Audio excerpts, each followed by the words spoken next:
Channel. Today நம்ம என்ன video பார்க்க போகிறோம் அப்படின்னா பன்னீர் டிக்கா அண்ட் சப்பாத்தி அதுக்கு நம்ம சைட் டிஷ்ஷாக யூஸ் பண்ணுற அந்த பன்னீர் டிக்கா எப்படி செய்கிறதுன்னு தான் பார்க்க போகிறோம். வாங்க கைஸ் வீடியோக்குள்ளே போகலாம். இதுக்கு நான் நெய் 1 டேபிள் ஸ்பூன் ஒரு பேனில் ஆட் பண்ணியிருக்கேன். பேன் நல்லா ஹீட் ஆனதுக்கப்புறம் ஆட் பண்ணிக்கோங்க. அண்ட் வெங்காயம் ஒரு 2 சின்னதாக கட் பண்ணி ஆட் பண்ணிக்கோங்க. அண்ட் தக்காளியும் 2 சின்னதாக கட் பண்ணி ஆட் பண்ணிக்கோங்க. நான் கொஞ்சம் பெரிய சைஸ் தக்காளியாக எடுத்திருக்கேன். இப்போ இதை நல்லா மிக்ஸ் பண்ணி விட்டுக்கலாம்.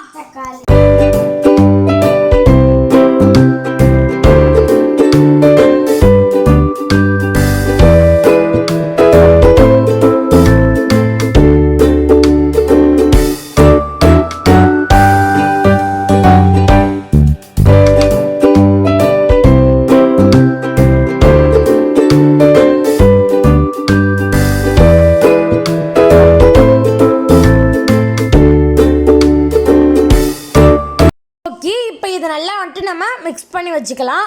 ஓகே, இப்போ அது அப்படியே ரெடி ஆகிடுச்சு. அது அப்படியே தனியாக இருக்கட்டும். நான் அப்புறமா கன்சிஸ்டன்சி காட்டுறேன். இப்போது அதையே நம்ம வதக்கி எடுத்தோம்ல, அதுலேயே நீங்கள் எண்ணெய் வந்து ஊற்றிக்கோங்க.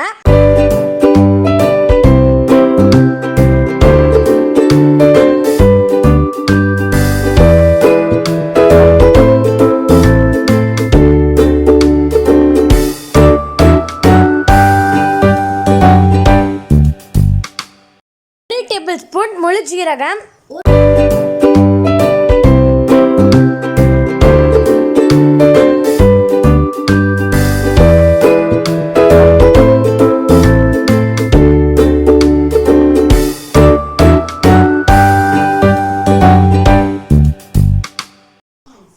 பட்டை, கிராம்பு, பிரியாணி இலை சின்னதாக கட் பண்ணி நான் இது கூட சேர்த்துருக்கேன்.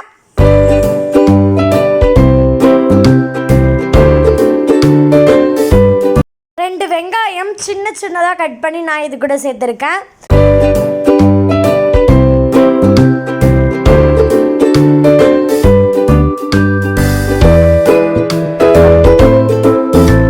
இஞ்சி பூண்டு விழுது 1 டேபிள் ஸ்பூன்,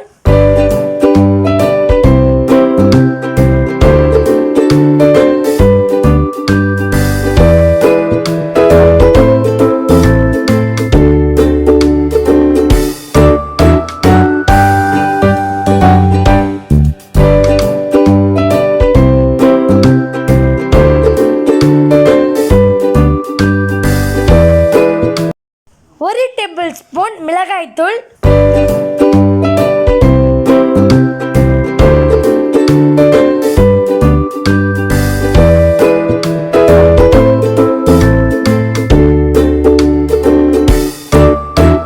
மஞ்சள் தூள் 1 டேபிள் ஸ்பூன், சீரகத்தூள் 1 table spoon, garam masala 1 table spoon,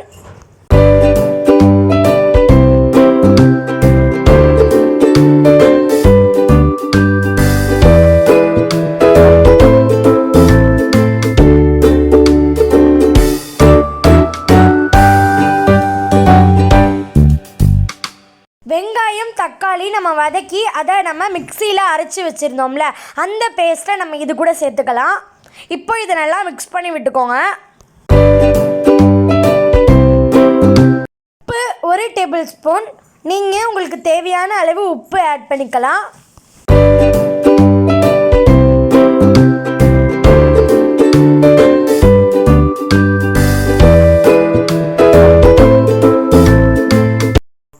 முந்திரி அண்ட் கசகசா 2த்தையுமே சேர்த்து நான் அரைச்சி வச்சுருந்தேன்.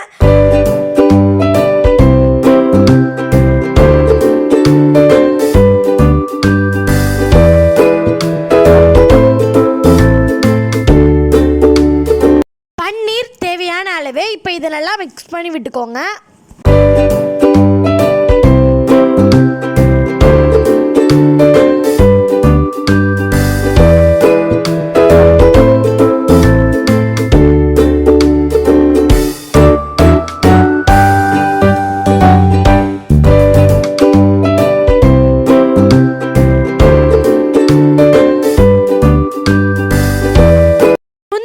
கசகசா நம்ம அரைச்சி வச்சுருந்தோம்ல, அதை இது கூட சேர்த்துக்கிட்டோம்.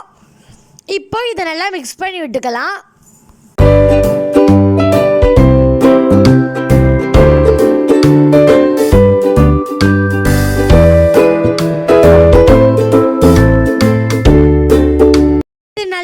எண்ணெய் பிரிஞ்சதுக்கப்புறம் ஒரு வாட்டி நல்லா மிக்ஸ் பண்ணி விட்டுட்டு மல்லிக்கீரை நம்ம மேலே தூவி விட்டுக்கலாம்.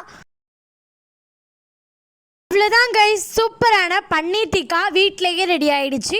இதை நம்ம சப்பாத்திக்கு சைடிஷாக நம்ம பன்னீர் டிக்கா சூப்பராக சாப்பிட்லாம். அண்ட் இதோட டேஸ்ட்டும் சூப்பராக இருக்கும். கண்டிப்பாக வீட்டில் ட்ரை பண்ணி பாருங்கள். நம்ம வீடியோ பிடிச்சிருந்துச்சுன்னா லைக் பண்ணுங்கள், ஷேர் பண்ணுங்கள், கமெண்ட் பண்ணுங்கள். முக்கியமாக சப்ஸ்கிரைப் பண்ணிக்கோங்க.